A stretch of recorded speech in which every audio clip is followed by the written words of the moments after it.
Um, so welcome everybody to PCC Forum. I see there are a number of people in climbing, so it's good to see everybody. Just for those of you who are kind of coming here for the first time, this is through the Philosophy, Cosmology, and Consciousness Forum, which is a student group at CIIS, the California Institute of Integral Studies. And it is a student-supported or student-run group. So what that means is any student with a good idea, I guess, sort of uses the forum to make that happen. And we all agree to meet here and watch the magic. So highly encourage anybody, if they are a student or affiliated and you have some fun events for us, you share. This was one event I thought would be a lot of fun to see and bear witness to. Jeremy is somebody new that I've met recently. You know, doing a lot of good work, bringing in you know, integral theory, bringing in Gebser. I think rewriting a lot of the conversations in a very public way, so I appreciate that. And somehow you've been managing to publish a number of books. One of those is Sean Kelly's book. So Jeremy, maybe what we can do is have you introduce yourself, and then you can introduce Sean. And I think just feel free to go back and forth between you both, and we'll invite conversations all along the way, either through chat or Sean, if you've got a longer presentation on the work, then go for that. But I think you both are co-hosts, so you have as much power as I do. So feel free to share whenever. But Jeremy. Great, thanks, Matt. Thanks, Matt. And thanks, Sean. It's good to be here. It's good to be back. Yeah, so maybe to start with, I can do a little introduction. Matt, you're mentioning somehow I've been publishing books. It's been through and with my colleague Jen Zart for Revelor Press, and most recently, the most recent development is we've started an imprint of Revelor called Integral Imprint, and I suppose I'll just open it up with reading that and then segue into asking Sean about how his book came to be. But Integral Imprint at Revelor looks to help open the future with new ways of thinking, perceiving, sense-making, and imagining the world. Books that recontextualize the present, that remix magic, consciousness, and planetary thinking into manifestos on art and aesthetic, critical theory, and mysticism. Modes of thought that embrace liminality and seek out latent but emerging planetary mythologies, philosophies that also revel in lore. So yeah, so that's brand new, and I'm honored, Sean, that you are the first book in that imprint. There will be quite a few more, and some of them will also be graduates of the PCC programs. Funny how that just keeps happening. But yeah, Sean, I we had been in contact about Gebser. Actually, I think the last time we had an in-person conversation was at the Gebser conference in 2019. Right before October, the pandemic, I think, yeah. At Asilomar. And quite memorable experiences walking along the coast and discussing Jung and Gebser together. And, just sort of, I think one of the questions was about your writing process and if you were working on anything new, and just leaving that as an open invitation. So that's how it got started on my end in terms of inviting you into a creative process with your book writing and publishing. But I wanted to ask you as a first question, Sean, how did the book begin for you? Was this something that you had already been holding? How did this creative process get started for you in terms of becoming Gaia? Thanks, Jeremy. And yeah, thanks, Matt, for the invitation. And I'm honored and delighted to be the first in Integral Imprint series, and I can't wait to see the others come out. As for becoming Gaia, I had been incubating the idea for a book after coming home. The Birth and Transformation of the Planetary Era came out in 2010.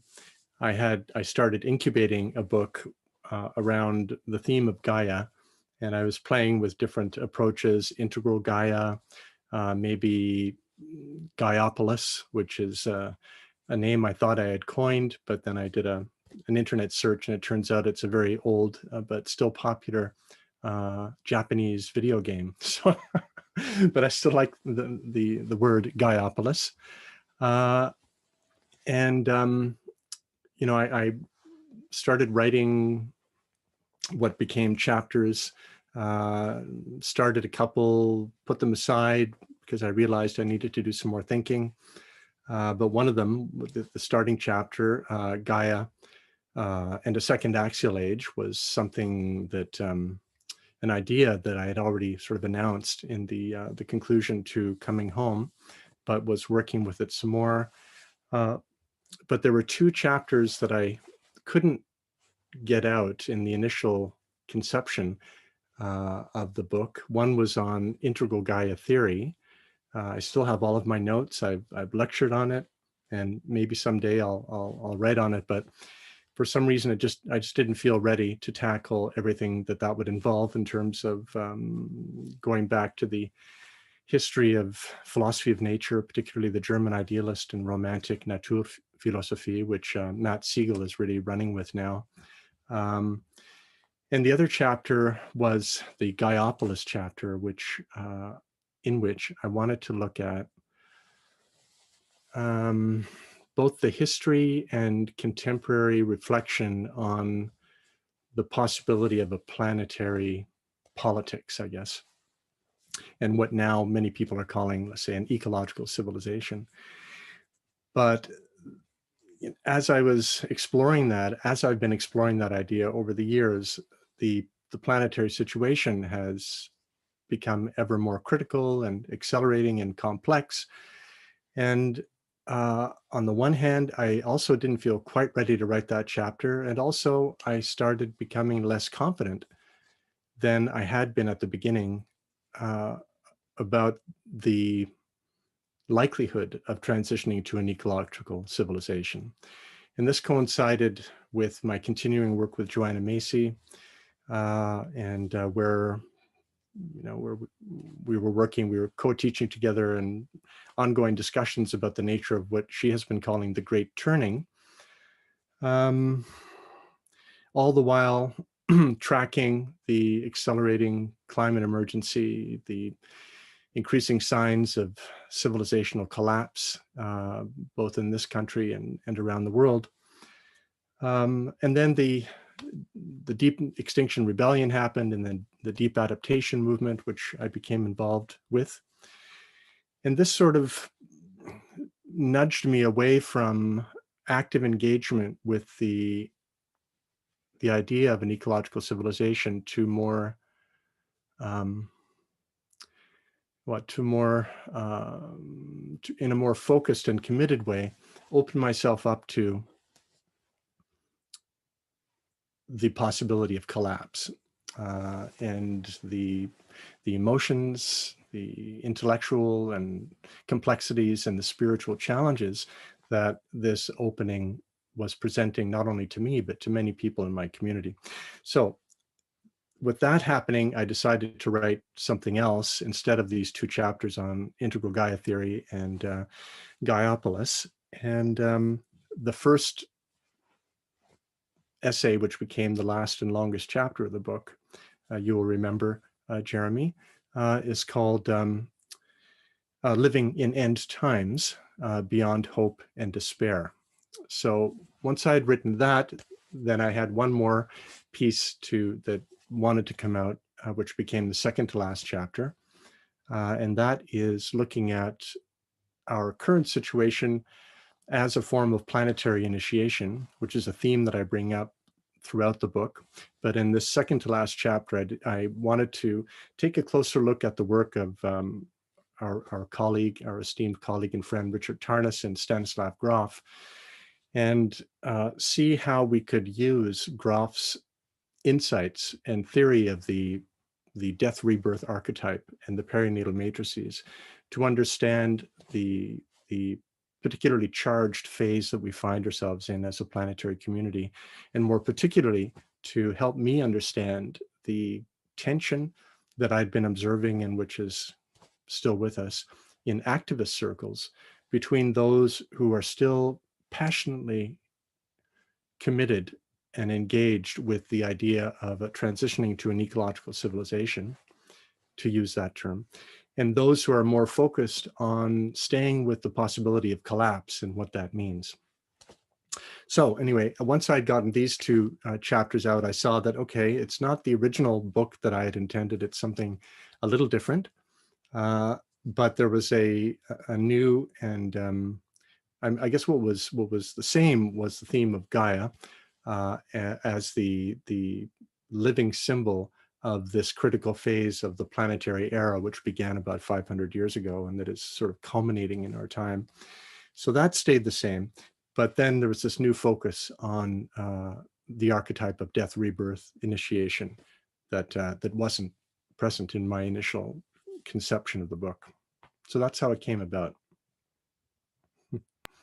Yeah, there's a lot of places we can go from here.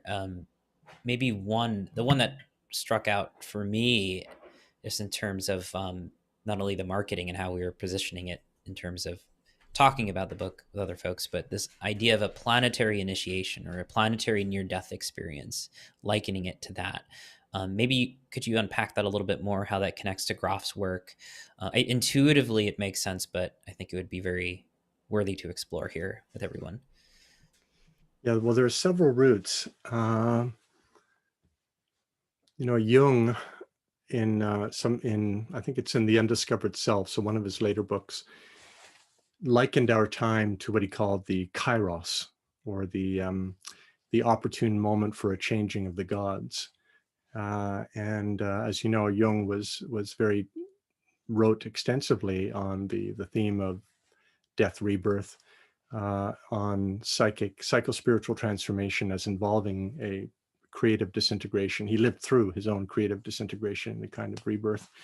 So Jung, in his later life, saw that the human species was in a critical phase of approaching the possibility of self-annihilation. And in Jung's terms, it was mostly through nuclear war, but he was also aware of accelerating ecological degradation, even in his own time.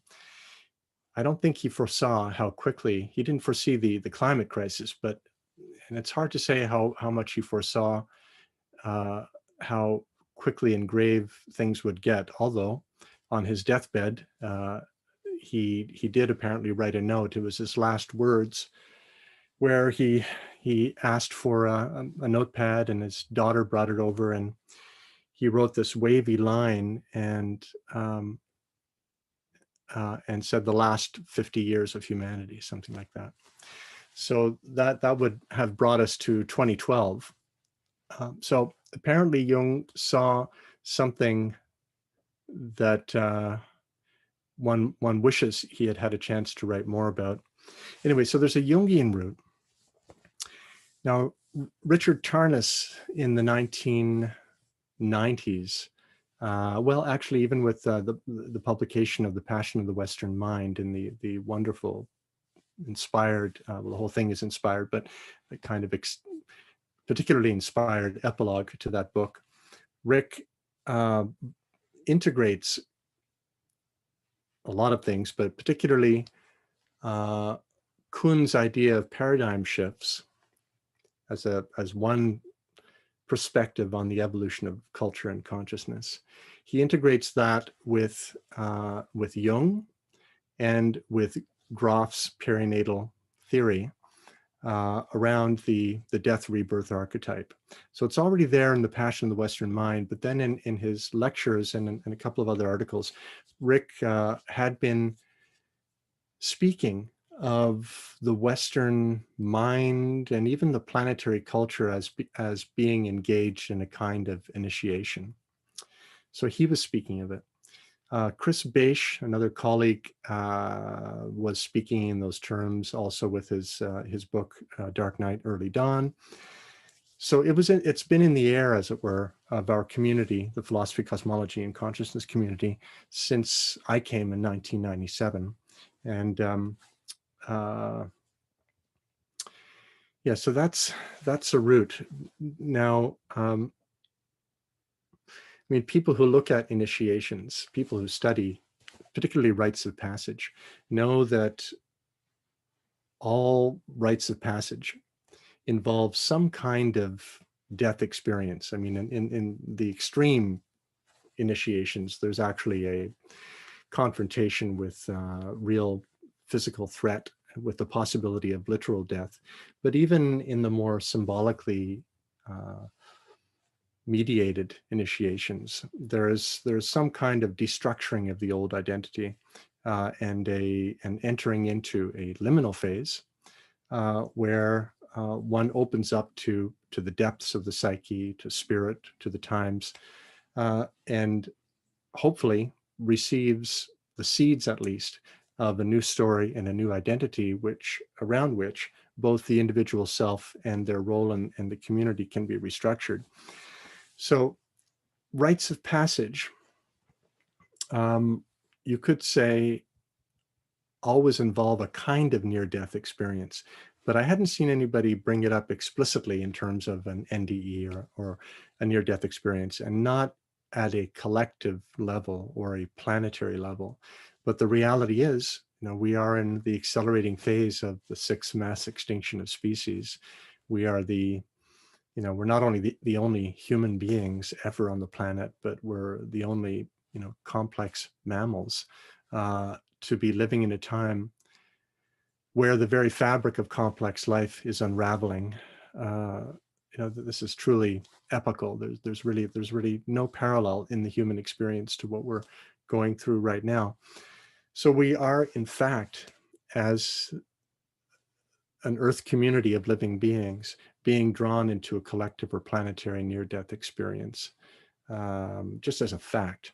But that is also entering the collective consciousness more and more, which we see perhaps most dramatically with the Extinction Rebellion movement. Extinction and rebelling against extinction. So there's an explicit call to face the possibility of our own annihilation. And many people are, as you know, are experiencing various forms of eco-anxiety, climate grief, depression, and all of this, of course, has been amplified by the pandemic.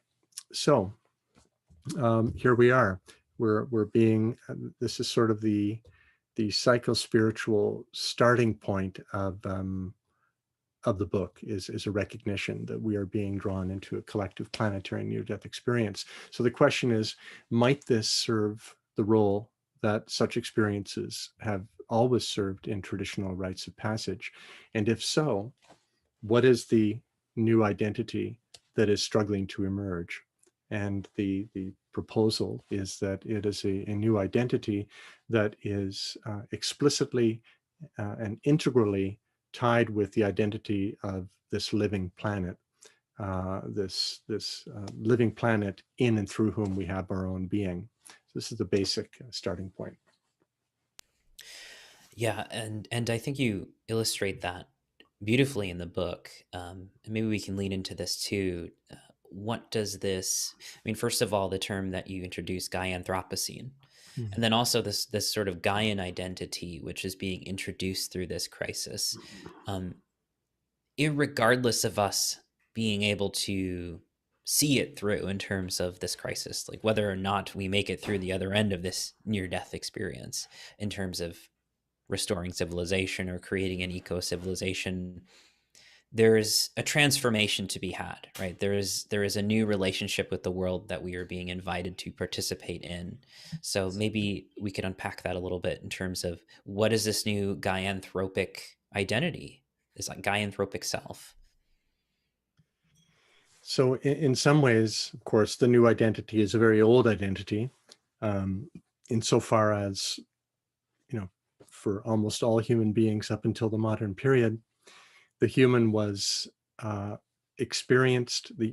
beings experienced their own identity as as organically and integrally continuous with the wider life around them, with the seasons, with the soil, with the stars, and so on. So in that sense, it's not new, but what is new is that we now have, I say we, I mean, those who are privileged enough to access this information and contemplate it and really take it in. There is a story now, there's a coherent narrative of the origins and history of the planet as a planet.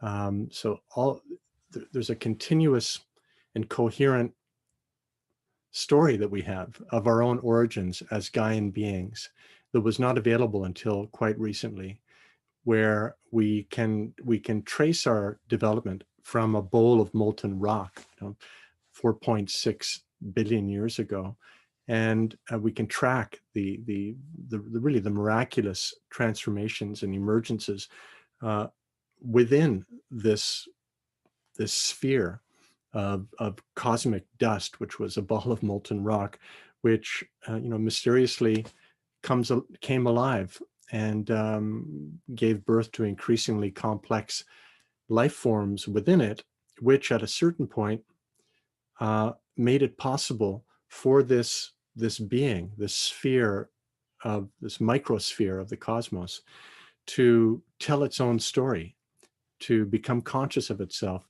as a cosmic being, not only its own story, but its relationship to the Milky Way galaxy in which we float and travel, and the wider cosmos, and so on. So, excuse me. This is new, and it's also the case, and this is something that I trace in my previous book, Coming Home, that humans were, in a sense, planetary beings as long ago as 20,000 years ago, where humans had reached all of the continents, whether by foot or by raft and so on. So there were humans all over the planet many, many thousands of years ago. But these humans, who lived generally, at least back then, in fairly small groups of 40 to 100 people, sometimes larger, had no awareness that there were other human beings on other continents. And generally, they had their own deep, beautiful myths and stories of origins, so many of which we've lost tragically.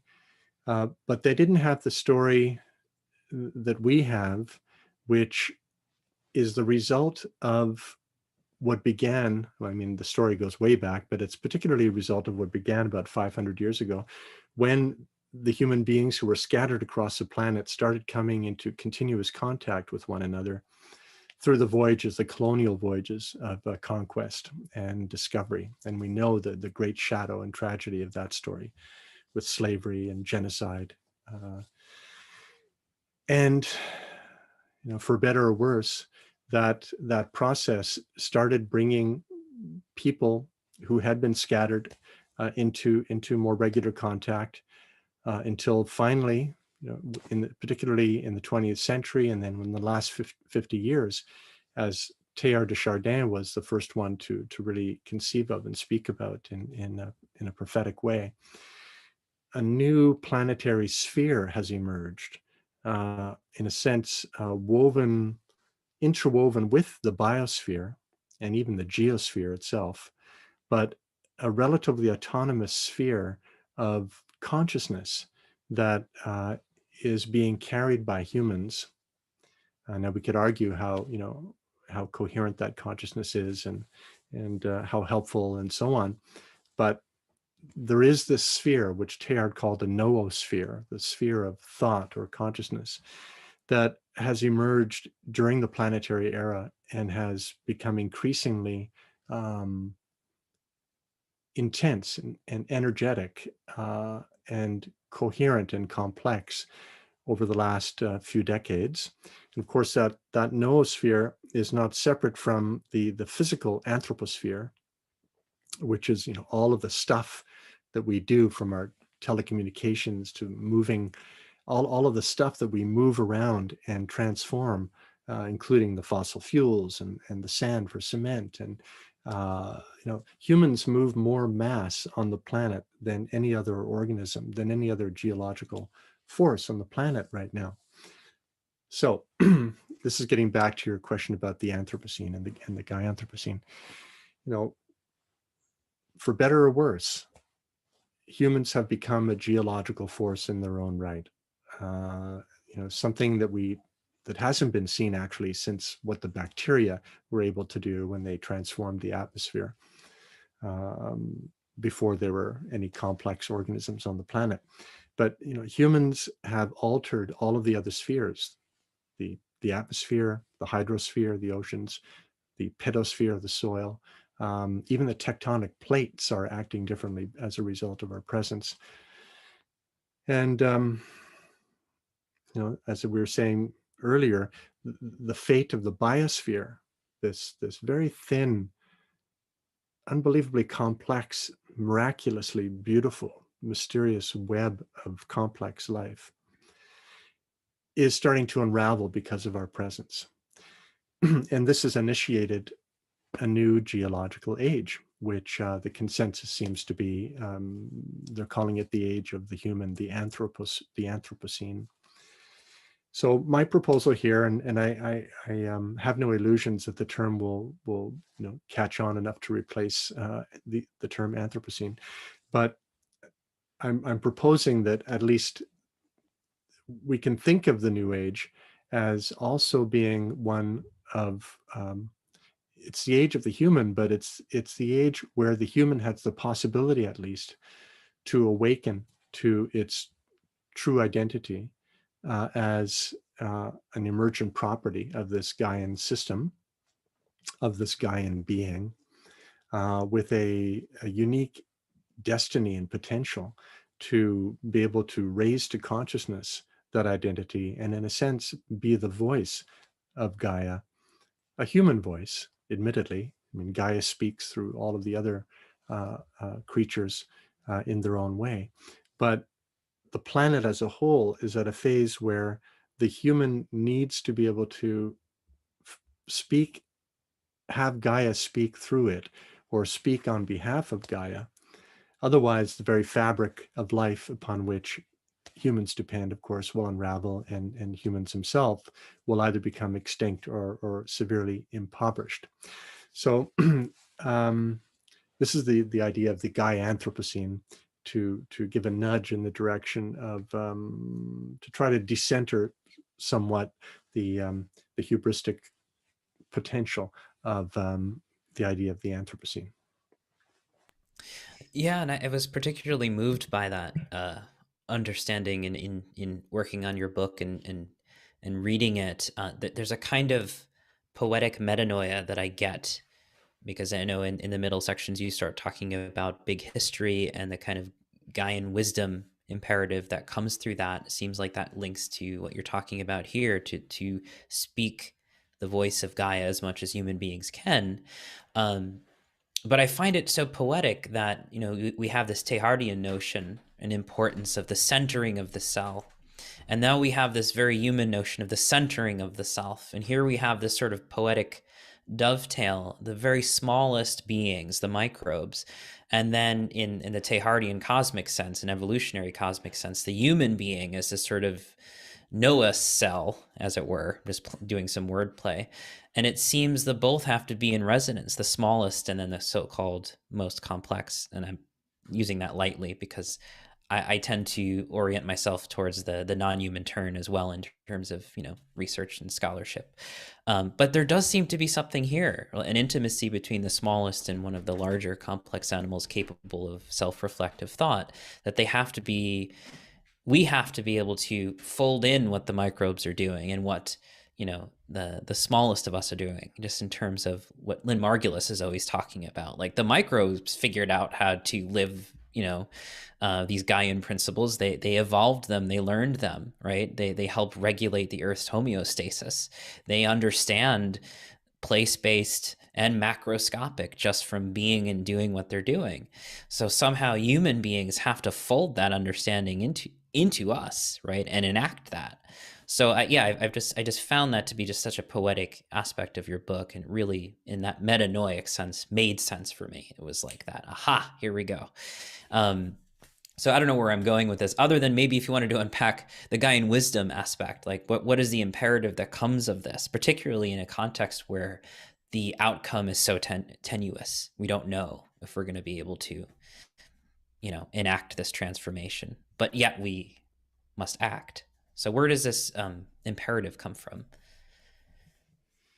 Well, I like what you're saying about the microbes, and remembering that that each of us is really a community of billions of microbes.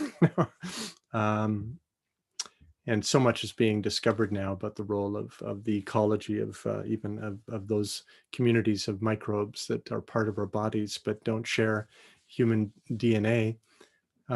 So each of us is actually a community of species at the microbial level, but with in sort of Whiteheadian terms a regnant monad, right?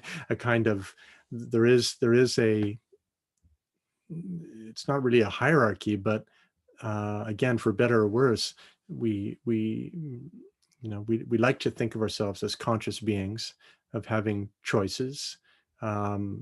Maybe in reality, and speaking personally, my choices probably are driven by my microbiome and actually by my organs and other things going on at a pre-conscious or sub-reflective level. And it's only after the fact that I like to think of them as my own choices. But at the same time, I do have the sense that I am responsible for my actions. And and at least I have the possibility to be responsible for my actions. I know that I have a choice, and I fail most of the time, but I'm aware that moment by moment I have a choice where I'm going to put my attention, what I'm going to say yes to, and what I'm going to say no to, right? So we have that choice as communities, as nations, as a species right now, and we're being asked to make such consequential choices. Since the choices we make will likely determine the fate not only of our species, but of complex life for many millions of years. All right, so this is the ethical imperative. Once we realize that our choices, both individually and in the communities of practice that we're embedded within, all the way up to the national and international level, are so consequential in a way that they literally never have been in the history of our species, and arguably in the history of mammalian species. So this goes back many, many millions of years. This is the ethical imperative. So so when I think of an ethical imperative, I'm thinking not only of what's right and what's wrong, but how can we think and act in a way that would be the wisest possible action? Of course, it begs the question: what do we mean by wisdom? For me, my sense of wisdom is always linked with the twin ideal of compassion, or you could say love. So if we think something is wise, but it actually leads to the opposite of love or compassion, it probably isn't, right? So my touchstone for wisdom at a feeling level, an emotional level, is whether or not it seems to generate compassion or love. Now, with that as a touchstone, I can then look at what's going on more cognitively or conceptually to try to get an idea of what the wisdom would be. And here I'm guided by the science of living systems, and particularly as these have been revealed through studying this the most complex system that we know, which is this planet, this living planet in and through whom we have our being. So we know a lot about this system now and its principles of organization. First of all, the idea of self-organization and of emergent properties, of feedback loops, of negative and positive feedback loops, of the role of the complex relationships between more directive or hierarchical, hierarchical, or and anarchical relationships. So all healthy ecosystems, for instance, seem to rely upon a dialogical or dialectical flow between, an ability to flow between more hierarchical, more heterarchical or lateral, and more anarchical modes of relating, depending upon the challenge of the moment. Okay, so this is in terms of adaptive living systems. So there's so much we already know and we can learn from studying ecosystems, complex living systems, and this planet as a whole. And of course, we're learning so much now about that, particularly with climate change and Earth system science in general. So cognitively, and from the sciences, I draw from living systems theory, Earth system sciences, complexity theory, particularly as I've learned it from my mentor, Edgar Morin. And from there, I can go to the more philosophical traditions of wisdom. And as you know, I draw a lot from Hegel and Gebser, or the more psycho-spiritual traditions where I draw from Jung and my own, spiritual religious background in kind of incarnational mystical Christianity, or a more sort of tantric Buddhist practice, or alchemical Taoist practices. So I draw from these different fields, but always guided by that initial thread of whether or not my thinking and actions are both guided by and generative of compassion or love. Okay, so this is how I get from the ethical imperative, as it were, to wisdom, is by always trying to touch base with what's most important, and in my own life, that's love. It may sound a little corny, but but it's true. And we could say, well, what's love? And we could talk about that. But Yeah, particularly with that line of inquiry too. I mean, there's, when we try to define, what is love in the context of planetary collapse and restructuration and possibly rebirth, like how, what is the right action in the Buddhist sense of the word right now? And it seems, and as you mentioned, maybe we can lean into this too. Towards the end of the book, Joanna Macy's work on the Great Turning, and then talking about different kinds of hope. But particularly, your emphasis is going beyond hope or despair. There's a kind of middle path here, as a way we can approach the crisis of the planetary or the Gaianthropocene, that might yield, how to put it, we were saying this yesterday, like being kind of in the middle between being too hopeful about things and being too pessimistic about things, but really having a kind of equanimity and navigating that and an openness is probably the best state of poise that we can be in to engage with this very complex process that involves the heart, that involves the whole, that involves compassion and complexity and time. So I'll throw it back to you, but maybe we can explore, what does it mean to go beyond hope and despair? Well, do you mind if we just for a second go before going there, go back to your question about it's related, but about love, like what would love look like in these times, in a sense, Yeah. in the context of what we were just talking about. For me, it would look a lot like, sometimes at least, it would look a lot like justice. This is so this is bringing it back to the ethical imperative as well. So for me, what love is, in a sense, is what it does. And what it does is it acts on the behalf, it acts on behalf of the wholeness of the other.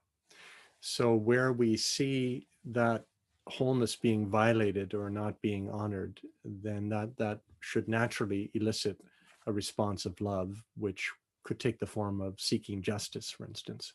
I mean, we see it. So, for instance, activists feel distressed about the prospect of losing our other than human brothers and sisters, and they want to halt the destruction. They want to regenerate the earth, and this is coming out of a sense of love, I think, a sense that the other than human realm is not other than the self, in a sense.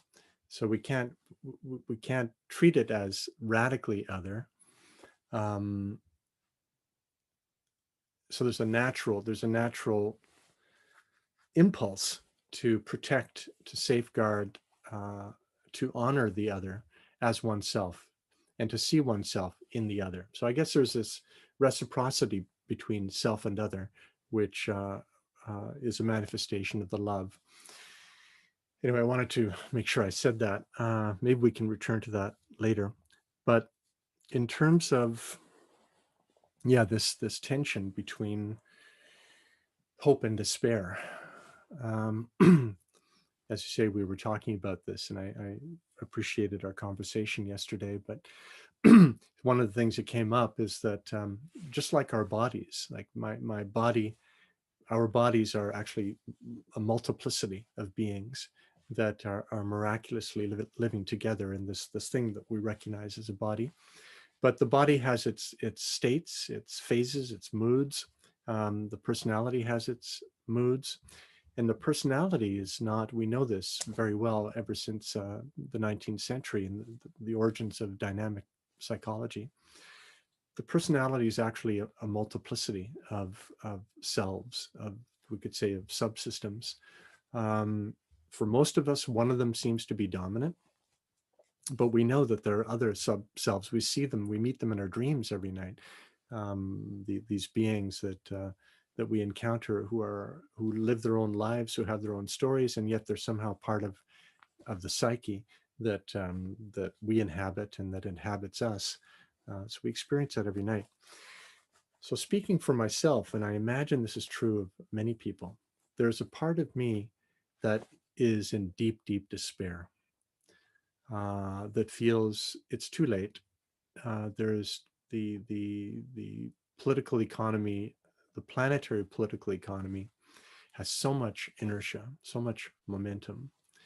The forces of ignorance and greed and hatred are so entrenched that, and we've gone so far along the road to collapse and the great unraveling, as Joanna Macy calls it, that that part of me does not believe that it's possible to transition to some kind of ecological civilization. And yet there's another part of me, and I sort of liken these to two islands. There's the island of despair, which is quite big. Even though the sea levels are rising, there's still a lot of place to hang out on the island of despair. It's not a good place to hang out, but real estate is cheap. Okay, put it that way. The island of hope, however, is shrinking day by day. So there is still an island of hope in the inner ocean of my emotions. And I sometimes find myself there, surprisingly. I'll read this story. Oh, wow. Well, after the last election, for instance, and hearing OAC yesterday on the floor of the Senate trying to bring up the Green New Deal again. And, you read a story about this technology, so I occasionally get these glimmers of, oh, gee, maybe it is possible. Maybe we can pull it off. So that is a true part of me. But I have to be honest with myself. It's a very small island, and I don't want to take that island away, and I certainly don't want to kick people off their own island of hope, particularly if in hanging out there is enabling them to do good work. I am concerned, though, for these people, if things continue along the path that they are, what they will do if they suddenly, or not so suddenly, but eventually wake up to the prospect that there really are no grounds for the kind of hope that they've been committed to. Will that mean they just, get on a raft to the island of despair? Quite possibly. So in my own life, and for those people I'm concerned about, I was wondering, maybe there is an alternative to shuttling back and forth between these two islands. And in this context, I have throughout my life caught glimpses, as it were, of a mainland, beyond these two islands, beyond hope and despair, that I've even visited on occasion, transiently. It's not a kind of, I haven't found out yet how to live there permanently, but I have been there, so I know it exists. And I occasionally find myself there unbidden. And occasionally I can manage to get there through a kind of disciplined contemplation. And when I'm there, I realize that certain things are intrinsically worthwhile to do, regardless of the outcome. You could think of all kinds of analogies. If you really love somebody and you want to do something for them, you're not going to do it because you want them to give something back to you, or because you want them to tell you how great you are. I mean, if you are doing that, then we know that that's not true love, right? It's a conditional love. It's a kind of narcissistic love. If you truly love someone, if you have a child, for instance, you don't expect your child to come back to you and praise you for all of the care that you've given the child. You just give the love to the child because you feel in your heart, in your gut, that it's the right thing to do.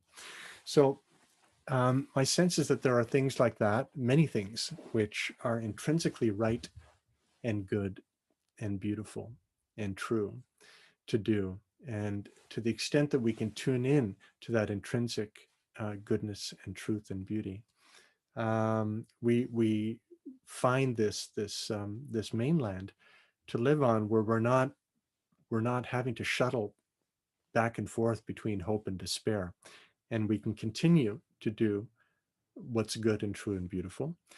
And actually, if we can do that, then if there is any hope, that's the best. That, for some people, at least for me, that's the best way to work toward a highly unlikely outcome. Yeah, this brings up quite a bit for me. First of all, there's a internet meme that's been going around on being a post-doomer that the Stoa community has been talking about, like what happens after the despair phase, right? And some folks have went, well, it's good to live in an intrinsically right relationship with the earth. So let's practice regenerative farming, let's relocalize, let's do what we can because it's intrinsically good and we ought to be doing that anyway. So it becomes more processual rather than ends oriented, right? So the means and the ends become one thing. Like, well, we will live well. We will live well with the earth as best we can and attempt to live in a regenerative way, come what may. But this also brings up a kind of a secondary argument, which is more of a logical argument, but it was in, I don't know if I sent this to you during any time last year, but it was in August on open democracy as a response to Jem Bendell, a response to the critiques of Jem Bendell. And it was an interesting argument. And it went something like with Jean-Pierre Dupuis' enlightened catastrophism, which is basically, if something bad is going to happen regardless, right? Or if you're sure it's going to happen, you would do everything you can to prevent that from happening. But even if you don't believe it's going to happen, doing everything you can to prevent it from happening, it's still probably a very good idea. So I think there's many kind of ways we could approach living well in times like these and living in right relationship in times like these. The Depoy argument is one, the post-doomerism is another, but to me they kind of speak to what you're saying, which is, you know, if you love someone or something, or you're in a, you know, in a loving relationship, then you act out of love or do your best to act out of love. And we could say that, you know, to become a post-doomer or to live a regenerative life is to attempt to be in a loving relationship with the earth, regardless of what is going to happen, right? Regardless of the outcome. And in fact, maybe in that, holding on to that slight glimmer of hope on that island, because it is a part of us, as you mentioned, doing that, you know, it does increase the small chances that maybe things can come out okay. But it's like you've let that go either way, you know. There's a kind of vulnerability and openness that I'm sensing, Sean, in what you're describing here, both you personally, but also as a way of living, right? There's a kind of an opening of the heart here that seems to be reminiscent of a lot of, you know, as you were talking about, initiatory experiences, right? Transformational experiences, near death experiences where the human being is transformed, you know, their heart is open. They are in a different relationship with the earth and the world, or the spirit world, whatever you may call it. This isn't really a question, but just a little bit of conversation. Oh, that's great. Keep going. I love it.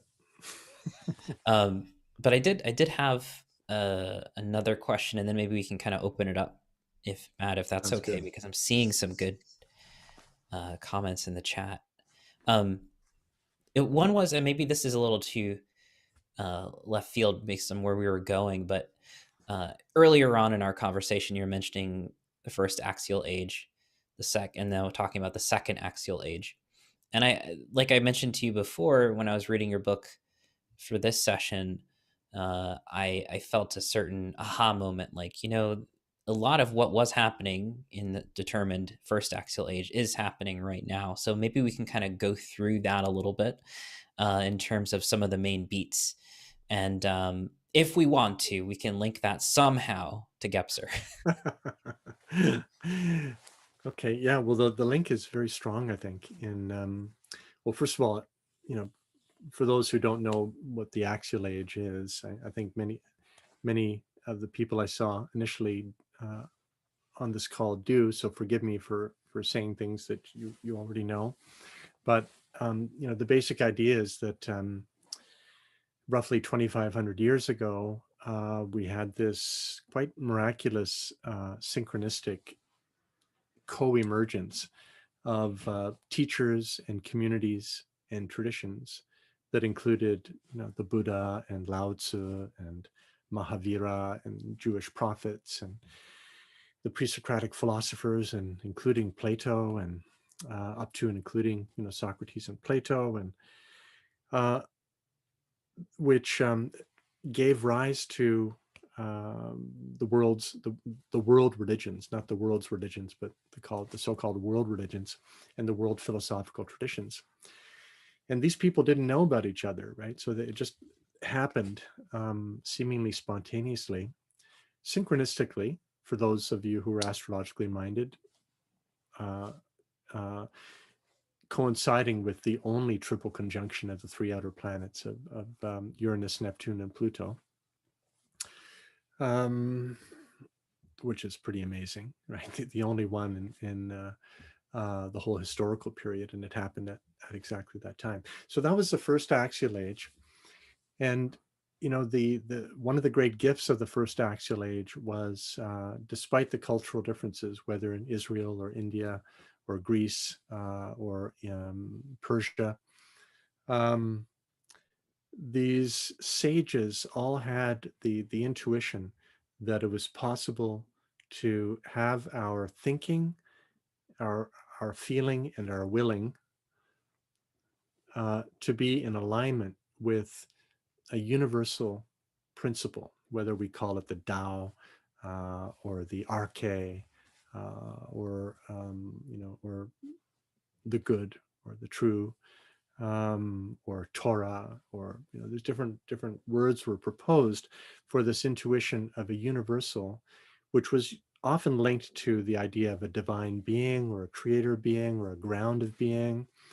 And this served this gave us a possibility also of being critical of the rulers. So in all cases, there was a kind of radical critique of the status quo, and the beginning of an ideal of let's say of a universal justice, a universal compassion, a universal love, and so on.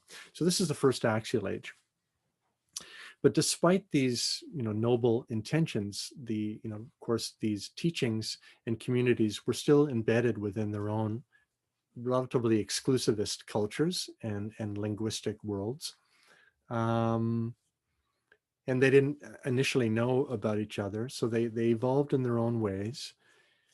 That's a long story, which I trace actually in Coming Home, my previous book, but a strong case can be made that this first axial age eventually led to the possibility of the emergence of modern science, the scientific revolution, and the beginning of the planetary era. Okay, so the planetary era, the fact that the human beings became this geological force over the last 500 years seems to have been catalyzed by this mutation of consciousness in the first axial age 2,500 years ago. Now, that first axial age tended to have a dominant orientation of transcendence. This is how they got to the universal, was by imagining a kind of heavenly or even beyond the heavens universal principle, which was distinct from physicality, from the body, from generation, and so on, even distinct from the cosmos, sort of the ground of the cosmos. So there was a kind of vertical, transcendent orientation to the first axial age. Now, Thomas Berry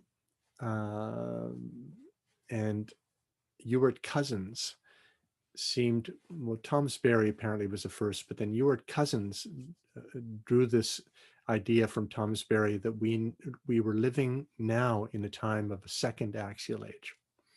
So of a cultural transformation, of a mutation of consciousness that was equal in impact and in consequence to this first axial age, but which now was possibly at least consciously planetary, and not only consciously planetary, but guided by a universality which was rooted in this living planet.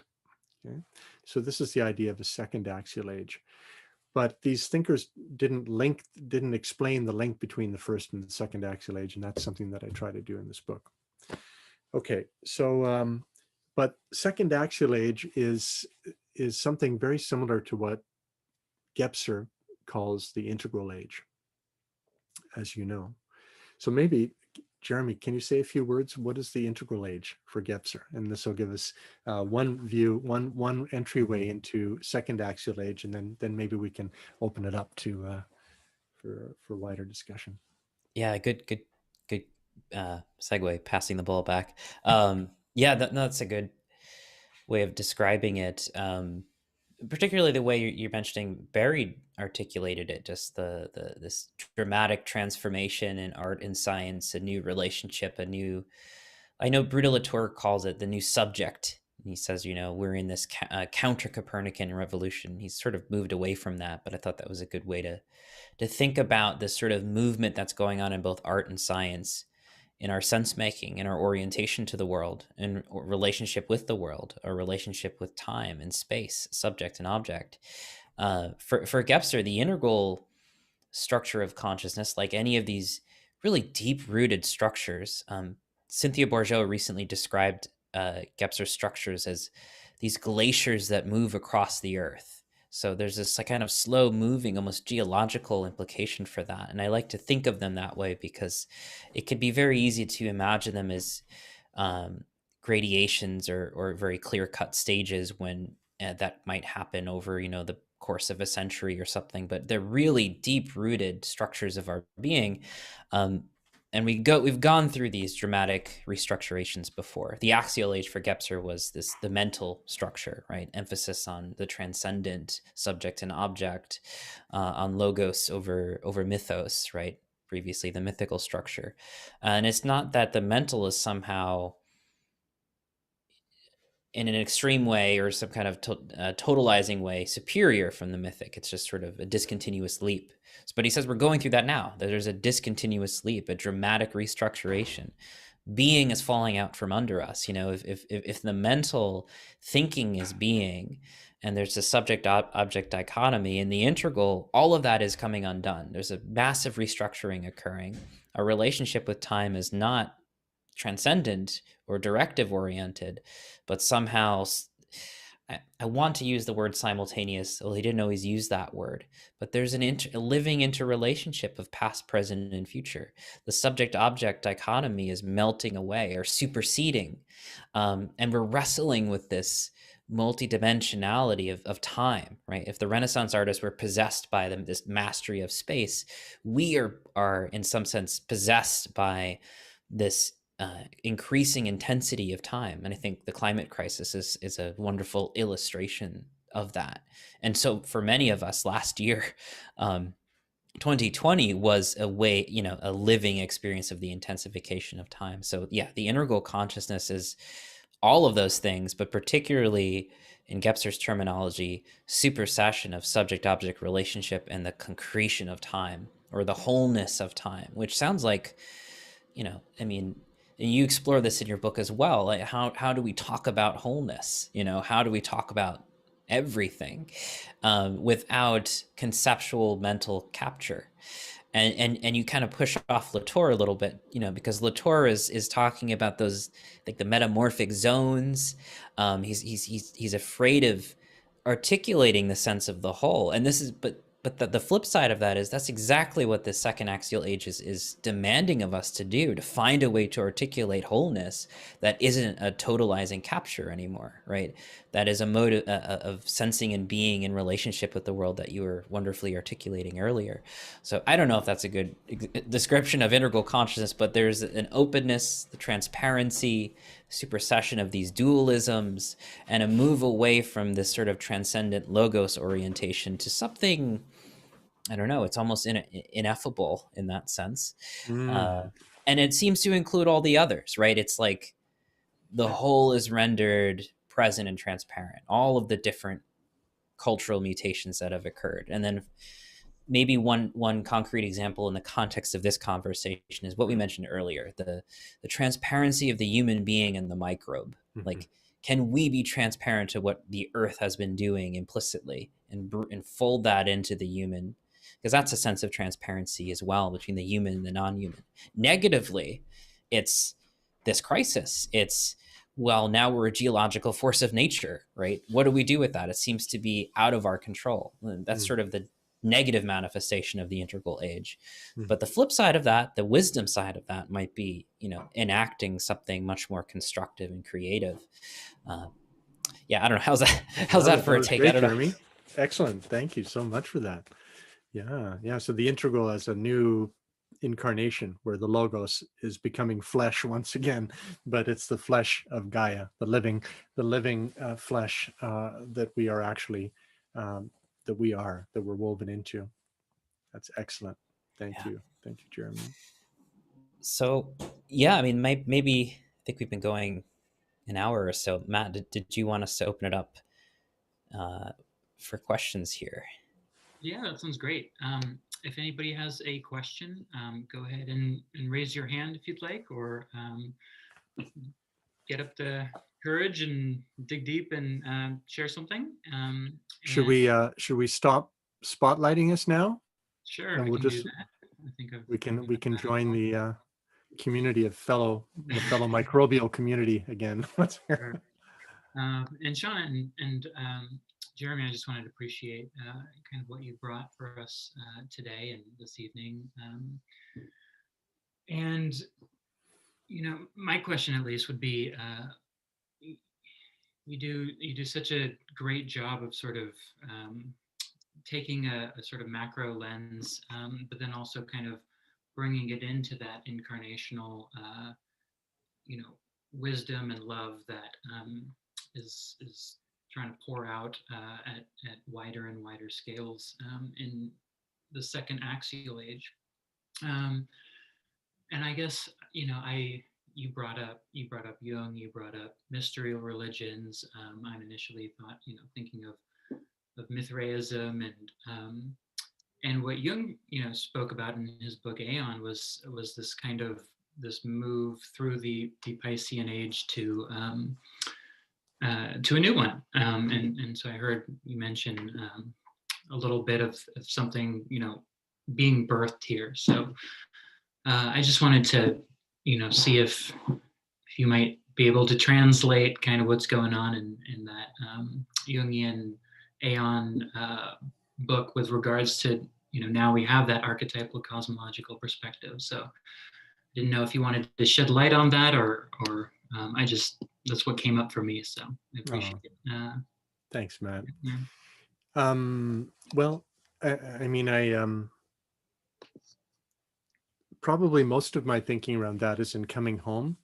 But so this book is continuous in a way with coming home, or presupposes coming home. Doesn't presuppose it, but it builds on it in a way. But I'm proposing that we can think of actually I speak of an axial ion. So, like, as you know, Jung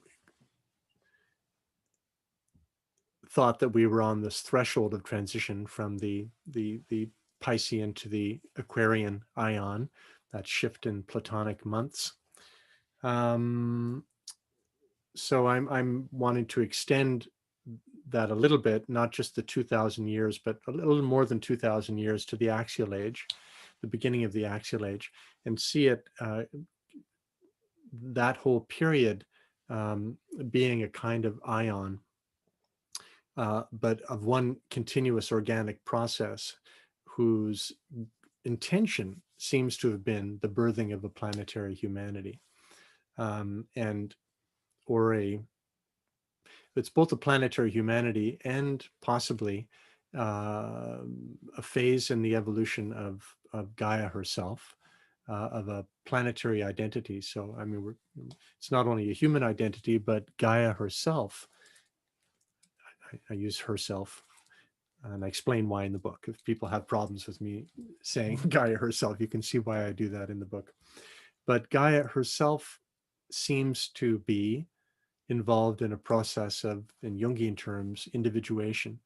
And over the Piscean ion, or what I'm calling the axial ion, what seems to have happened is that Gaia has, in a sense, differentiated an ego out of her psyche.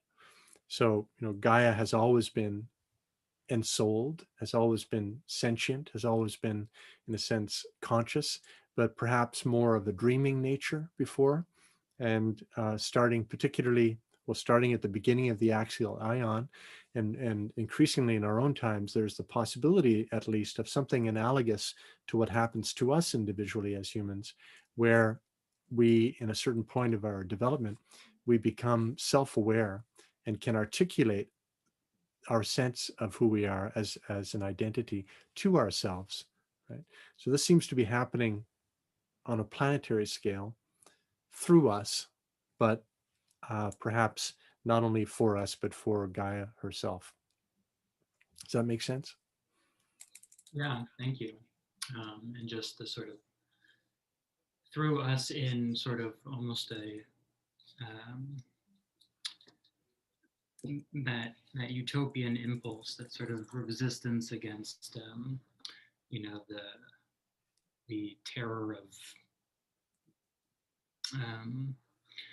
existence in some ways, and coming together. So now that we've come together, feel free to ask any questions, anybody. I think we had a question from Matt. Matt, did you want to unmute and ask that, or I don't know if you're Matt, it'd be great to see your face too. Yeah. Sure. Yeah, hey Jeremy, hey Sean. Hey, Matt. Thanks for your See you. really lovely talk. Just laying out what you address in your book, Sean. Which, if folks haven't read that yet, I really recommend it. It's really orienting and grounding in our time. To hear you both speak and Sean to have read your book, you can't claim to have offered us a hopeful message, but at the same time, I really feel, yeah, like I said, oriented and grounded in our moment and able to be more present to it in light of, the thoughts and feelings that you've shared with us. But my question, as I kind of typed out there, is the way in which there seem to be different pockets of the human community right now who are very much aware of the planetization of our species, very much aware of the ecological situation that we're in, but rather than orient to that situation in what we would call Gaian terms, which I think, would mean taking the planet to be a sacred, that our relationship to the planet is sacred because the earth is alive, is ensouled, and is, worthy of moral concern and all of these things. Whereas these other folks, and,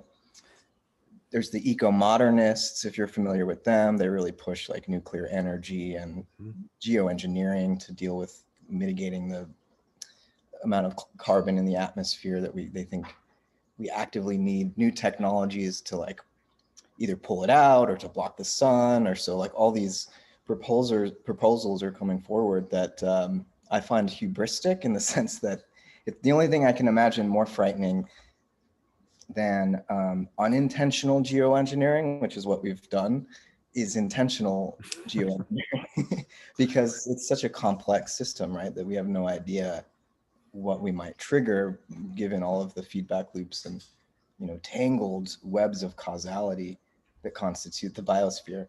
And so, yeah, my question is in regards to what it is that those of us more lured by this Gaianthropocene vision can do to engage with these other intelligent people about the risks and the blindness that seems implicit in their rush, to apply the same old techno-industrial methods to the problems created by the techno-industrial method.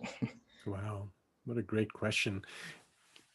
I mean, I would love to hear what your thinking is on this. I mean, what do you do with, what are you imagining might be a wise or helpful strategy in dealing just with the eco-modernists, let's say? Yeah, I mean, I also wanted to mention the transhumanists as like another example. Yeah. And I mentioned them because they make explicit what I think is in the background here, which is a form of death denial, which the transhumanists are basically anyone who thinks death is a natural part of human life. They refer to now as deathists. And they find it to be a really immoral position because they think technology can eliminate death. Death is a disease. We can cure it, and it's a real theological vision ultimately about, the ultimate goal and purpose of human life. And so, yeah, it's death denial. And so I would say the real heart of the issue here is how, if we're going to change our political economy, I think we need to get at this anxiety that people feel about death. And so initiation is a big part of that.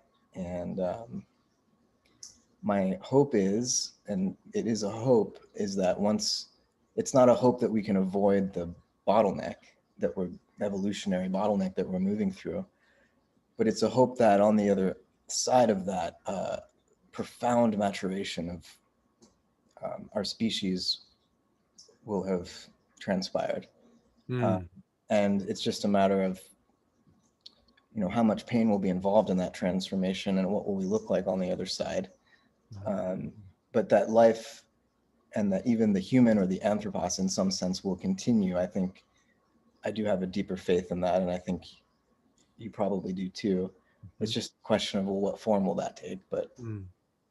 you know, it's an initiation, and we need that to overcome this death anxiety. So I think that's the area I would really try to zero in on, to have a conversation with people who want to continue this escapist up and out kind of cosmology, where whether it's downloading our consciousness onto microchips or Colonizing Mars. colonizing Mars or whatever. It's an escape from mortality. And I think there's a lot of meaning in a re-examination of death and its, you know, significance. So yeah, that's where I would turn, I think.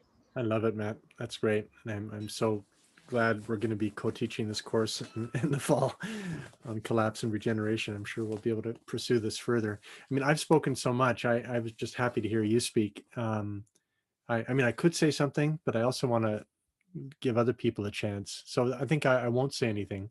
I'll let other people come in. I'll let I just want to say I affirm what you say, and I have some other thoughts, and I look forward to exploring them with you. And thanks, Matt. Yeah, I would just affirm everything Matt said about that. I think part of the lesson in this time is I don't know if we have to. It would be good if we could communicate and reach folks like that, but my sense is the world of itself is teaching us that lesson, right? Like, I don't know how successful those geoengineering projects are really going to be. I mean, we can't even mobilize some, you know, curbing our carbon emissions in a sufficient enough time. So I have doubts about massive geoengineering projects as maybe kind of more of those death denial fantasy projections. Latour talks about that too, right? He says there's this oscillation between in response to the new Gaian reality, right? That there is this fleeing from and trying to retreat into a romanticized version of the past, of localism, away from the Gaian reality. And then there's an acceleration of the principles of modernity that brought us there. So the Elon Musks, you know, and he says that's the out of this world direction. So there is a way in which modernity might continue to go out of this world in its attempt, but the majority of the people are down here learning to live and die well in the Gaianthropocene, right? So I'm always looking for, you know, how do we get more grounded in the material realities that we're going to have to be dealing with in the next few decades, whether it's bioregional regeneration, how we work our food supplies out, what does localization look like as certain support structures and systems buckle and collapse, what's in place of those. I think our concerns are going to be increasingly material and bioregional out of necessity. So I think Gaia is kind of giving us a hard lesson. It's really kind of curving us from trying those sorts of projects. But that could be my faith in Gaia giving us those lessons. So I don't know, Matt, I just appreciated a lot of what you said too. Let's keep going around. I think these are some great reflections. Brian, I see you got your hand raised. Hey. Hi, thanks. Hey, yeah, Brian. this has really been an amazing talk. And Sean, it's great to see you. I loved your book. I've been thinking about some similar topics, initiation and paradox and Gaia. And I guess the question I have for you is something that I've noticed in my own studies and stuff. And it's this contradiction in logic, I feel like, that's present in the idea of, on the one hand, Gaia as a whole living being, and this sort of contradictory logic of life as biological complexity, which if you sort of map that onto the whole of the Earth, by mass, the planet is, probably less than 10% alive, really, by that sort of that biological definition of life, right? So it kind of makes me think of like this, the idea of like the ego and the whole of our being, that there's kind of this paradox there. And if we sort of identify with the ego, we're like missing the whole of our being. And like, I guess I'm kind of curious about your thoughts on this contradiction, or if you see it as a contradiction in terms of the logic of what life is, and if you see that as factoring into the kind of predicament that we're in any way. Thanks, Brian. Well, if I could just say briefly, because I don't want to speak too much, but you know, one of the key insights of Lovelock's Gaia theory, which is, you know, the foundations of Earth system science, really, is that the biotic and the abiotic aspects of Gaia are part of a single self-organizing system. Okay, and a good analogy here would be a tree. We look at a tree, we say, "Ah, the tree is alive," but in fact, I mean, the living cells are by mass, by volume, and by mass, a very small part of the tree. But that's also, if we look at our bodies, you know, if you look closely enough, once you get into the cell, I mean, the cell walls are made up of molecules and enzymes and proteins and so on. Everything living is made up of so-called non-living matter. But when we start looking at it in terms of complex systems, we see that the real life is actually the organizational complex relationships between what we normally call the living and the non-living. So that's how I would approach it, is through you know, contemporary systems thinking, which has allowed us, and particularly at a planetary level, which has allowed us to broaden and complexify the idea of life. But then there's also the panpsychist directions we could go in that Matt has been exploring in great depth, and he's been exploring the science too. Maybe Matt wants to come in and say something on this. But so yeah, paradox, but I would go more complexity rather than paradox.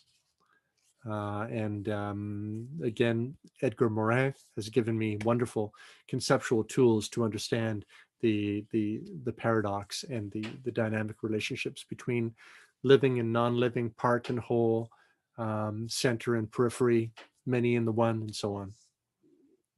But you know this, you're working with your dissertation. You know this. Oh, another PCC student. Excellent. Yeah, I don't really have much to add to that, other than I was thinking of Gregory Bateson talking about, you know, what it means to have an ecology of mind, and he kind of gives that example outright, just about the hand and the axe and the tree is sort of part of one continuity. So I mean, again, but not life and non-life seem to form a continuity, and the little sliver of organic matter that exists on this planet seems to have formed a great continuity with all of the non-life that also forms up this planet. So it's like those definitions begin to get multipolar, complex, and again, the kind of dichotomies sort of seem to break down when we're talking about this. So yeah, more to Sean's point. But yeah, let's jump to another one. Let's see. I see Michael. Did you, Sukav? Did you want to jump on microphone with that question? And if not, I can read it out. But I'm just inviting you. Yeah, I could. I wrote it out because it's something I've been thinking about earlier today and doing some writing about. So partly I pasted in some stuff I had already written. But hi, Sean. Hey, Michael. Basically, I mean, I think we've all heard about the World Meteorological Association report that came out on Tuesday, State of the Global Climate 2020. And this thing that really struck me about that report was the conclusion that as of the end of last year, average global temperature has risen to 1.2% Celsius above pre-industrial levels. And it also makes reference to the 1.5 Celsius level, according to which, I don't know if it was the IPCC or other scientists said, you know, that is like, that's the tipping point. If we go beyond that level of global temperature, beyond pre-industrial levels, that's the point of no return. Of course, it's just an estimate, but I'm assuming it's based on data that's fairly reliable. So in light of that, my question is, so in practical terms, And in terms of Jeremy and your fine discussion of, navigating between hope and despair, to me, that's a very immediate practical question. Like, where do I put my energy now? And I kind of spelled it out in my question a little bit, but acting on the basis of the hope that somehow maybe we can avoid that precipice, or even though we don't believe that it's possible to act anyway. And, so I just wanted to make an empirical example of how the kind of thinking that both of you were talking about might have some relevance in the real world right now in terms of this most recent report. Yeah. Thanks, Michael. Yeah. Well, the people who are writing and thinking about this are increasingly divided, sadly. Like Michael Mann, for instance, has just come out with his new book on climate wars, where he's very ungenerous and actually, I think, unfair and distorting in his characterization of Jem Bendell, for instance, and the deep adaptation movement that I'm involved in.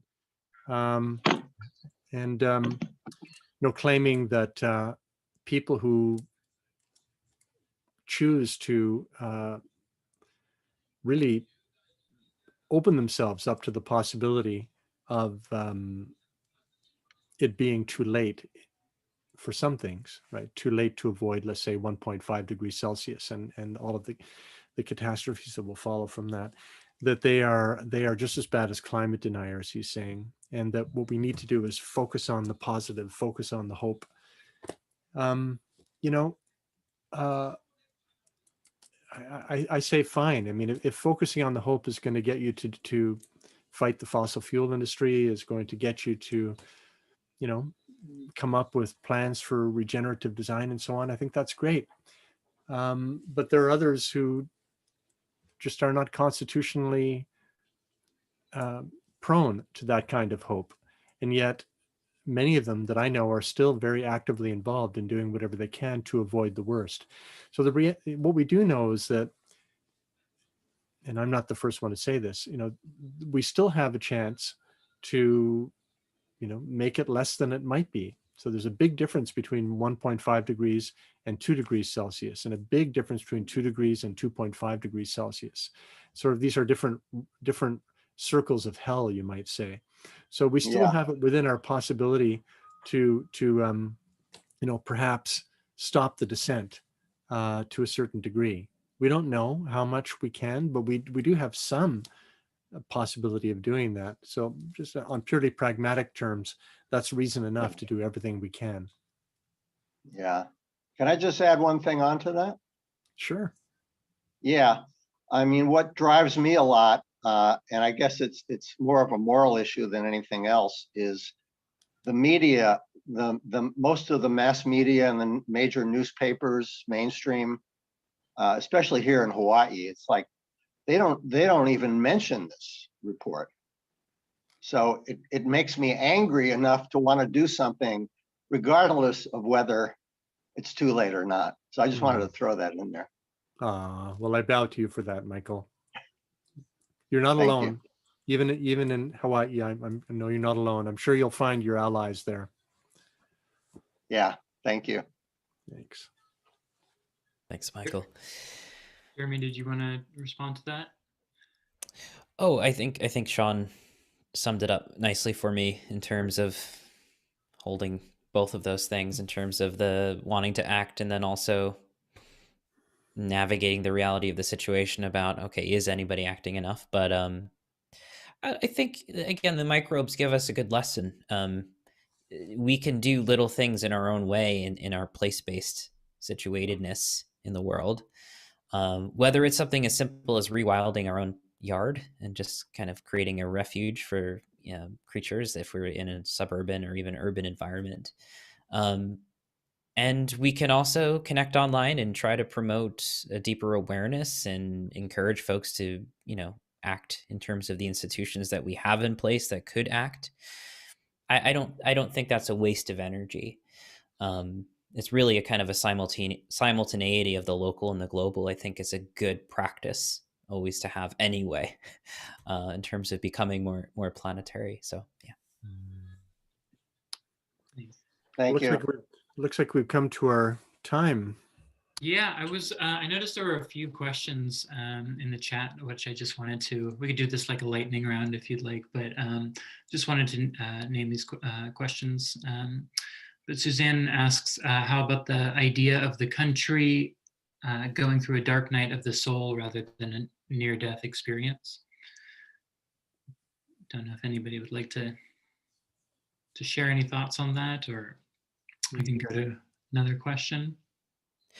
I think some of the follow-up to that was good from Sarah, talking about the relationship between dark night and then initiation and near death. That there's isomorphic similarities between those anyway. So I don't know if Sarah wanted to mention any of that, but I think you did a good job reflecting. okay.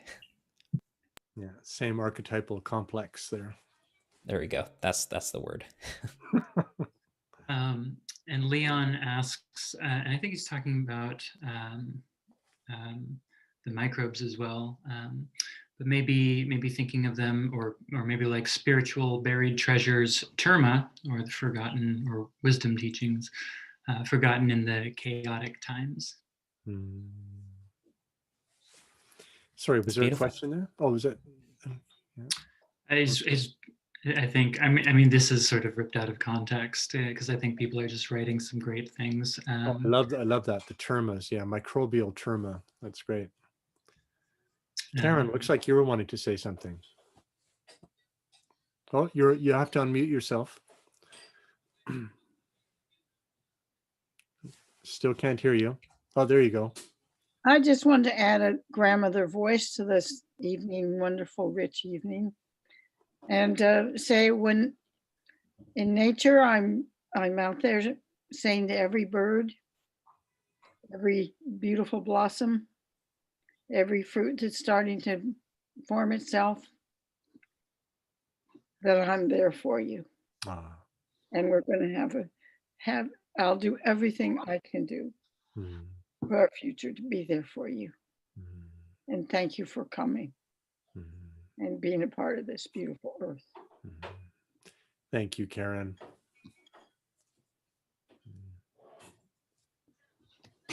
Awesome. Well, we can end it now, or if people are wanting to keep going. Sean, I don't know. Jeremy, I don't even know what time it is over there. Getting late for you. Is it midnight now? What time is it? It's 11:04. I'm in no rush at this point. The night's winding down nice and slow, and I can do it here, or we could conclude here. Either way is fine. Yeah. Well, if you don't mind me, maybe we could stop recording, and then I can get my glass of wine and some supper.